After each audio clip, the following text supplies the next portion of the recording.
Now what? There's a lot of content creators right now that are really worried. Esto tiene que ser una lección para todos aquellos que no quieren escuchar cuando personas como yo decían, you need to take your community off social. Okay, let's talk about the elephant in the room. There's a lot of people that are putting like their cringe content on Threads.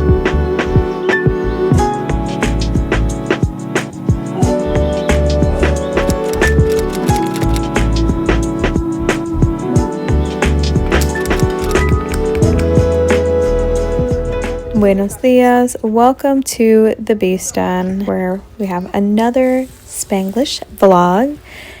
Hoy vamos a hablar sobre qué vas a hacer ahora que TikTok lo han prohibido. ¿Qué vas a hacer como consumidor? ¿Qué vas a hacer como creadora? ¿Qué pienso yo que deberías hacer ahora que ya no vas a tener esa plataforma para entretenerte, para hacer dinero, as a creative outlet? Let's go ahead and jump right in to today's vlog.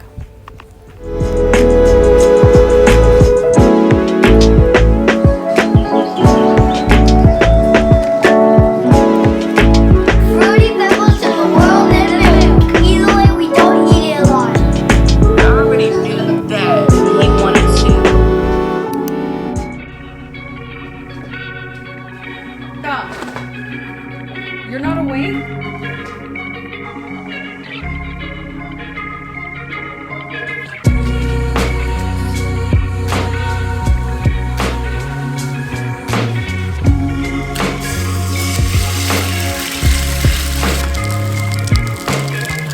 Como creadora de contenido, now what? Okay, let's talk about the elephant in the room because I know that you know that there's been a lot of people also that have been talking about going into YouTube. Obviously, I love YouTube. It's why I'm here. Pero te voy a decir algo. YouTube no es lo mismo que TikTok. It's just not. The engagement is not the same. However, I do feel like it's a great option for you for SEO. Like if you are using this as a way to grow your business, YouTube is going to give you more longevity with your content versus TikTok. I think YouTube is going to be great if you are trying to explore long form content. I think it's going to be great if you find a way to pivot your content a little bit for YouTube. So again, making it more SEO searchable. I also want to tell you that YouTube is the long game. Anybody that's on YouTube will tell you this is the long game.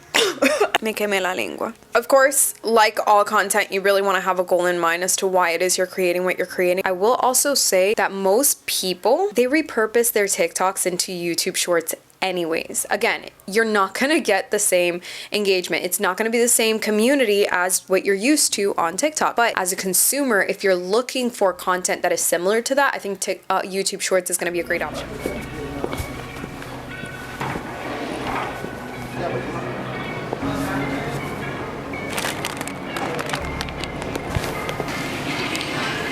So if you're looking for a place to consume content that is most similar to TikTok, I've always seen Instagram stories kind of as a place where you can be raw and unfiltered and real. And so I think that there's going to be a rise in Instagram stories taking on more forms like TikTok.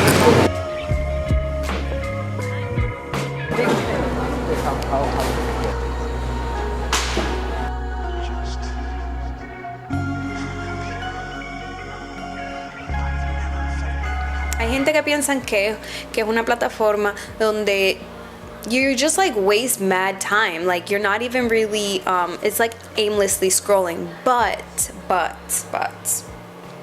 yo también entiendo que es para contenido educacional.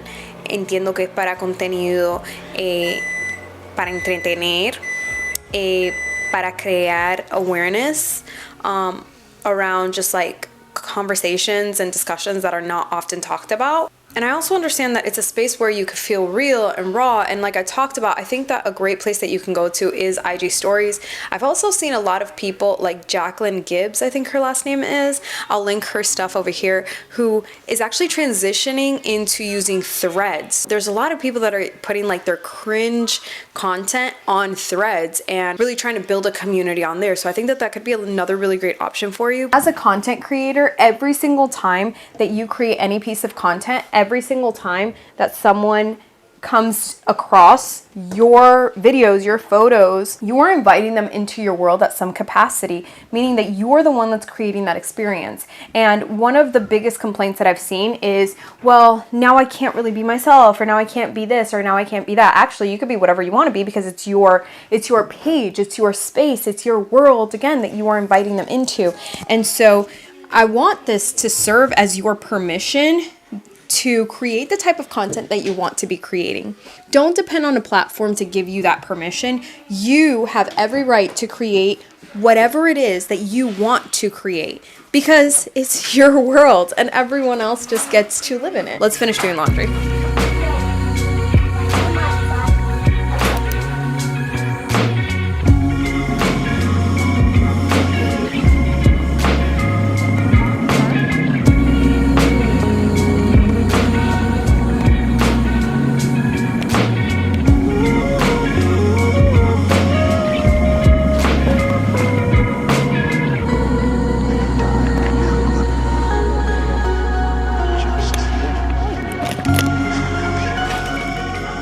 Tiene que ser una lección para todos aquellos que no quieren escuchar cuando personas como yo decían, you need to take your community off social. You have to find a way to take your community off of social media, because if something like this happens, now what? There's a lot of content creators right now that are really worried about brand deals and are worried about what's going to happen to this massive following that they've built. If at all possible, start looking at ways that you can build your community offline. I started hosting meetups this past year. I have a whole video on how to create events really quickly, really effortlessly. I also have a mini course that is coming out on how to do this. Some other options aside from meetups and in-person events are blogs. You can start a blog. I don't believe that blogging is dead. Again, blogs are really SEO rich and they will give you more longevity with your content. Launch a podcast. Notice how a lot of these are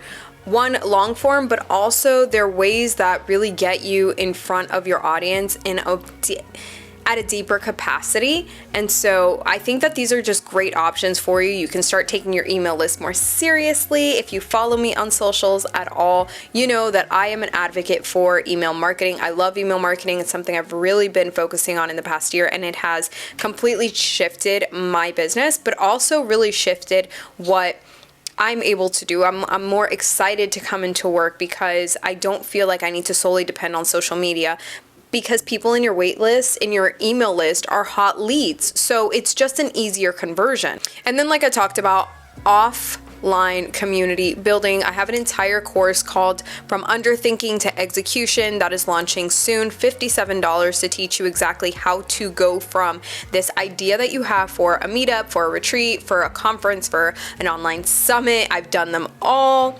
And I've done it in a short period of time with a teeny tiny budget. I was able to secure sponsors for it, and I'm going to teach you everything you need to know, from how to market it to how to get sponsors, to how to plan your entire timeline for this project, to intuitive vision planning. It is the entire blueprint that I have personally used in order to do all of the events that I've hosted over the course of the last 12 months.